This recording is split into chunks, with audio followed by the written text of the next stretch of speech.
timbre chaleureux et légèrement éraillé ne résonnera pas dans l'enceinte du Stade de France pour France-Angleterre qu'il devait commenter. Guillaume Briot.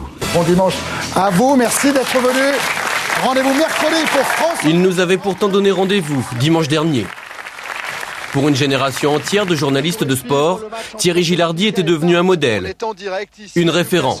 Bonsoir, dans une demi-heure, boxe dans Boba. 26 ans d'une carrière commencée en 82 à France Inter. C'est Nice, victoire du Tchécoslovaque Ivan Lendl dans l'Open de Monte-Carlo. Lendl a battu Wilander en 4-7. Il a téléphoné à sa mère pour lui dire voilà, j'arrête mes études et je vais devenir journaliste sportif.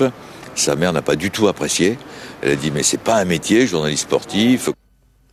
Bonjour, la coupe. Mais Thierry n'en démord pas.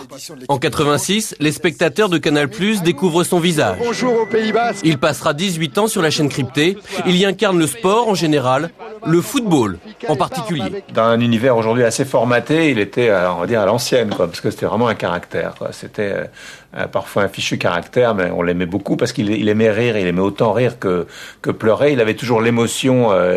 Il était très sensible. On riait de ses colères parce que 10 minutes après, il avait complètement oublié. Il savait même plus pourquoi il avait râlé. Son énergie, sa précision, Thierry les met il y a 3 ans au service de TF1.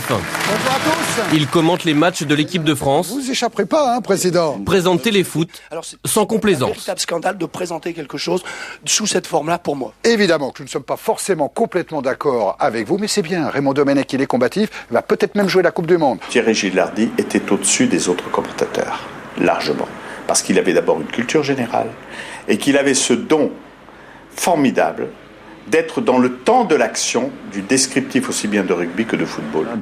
Thierry est journaliste, avant tout, beaucoup trop curieux pour se limiter au football. Voilà pourquoi il présente aussi la matinale sur LCI. Ne jamais se prendre au sérieux. Vivre intensément toutes ses passions sans perdre un soupçon de son enthousiasme, de sa bonne humeur. Thierry Gilardi a vécu ainsi pendant 49 ans. Centre de Zizou et le but de Trezeguet. La France championne du monde. Allez Nadia, c'est parti pour le show.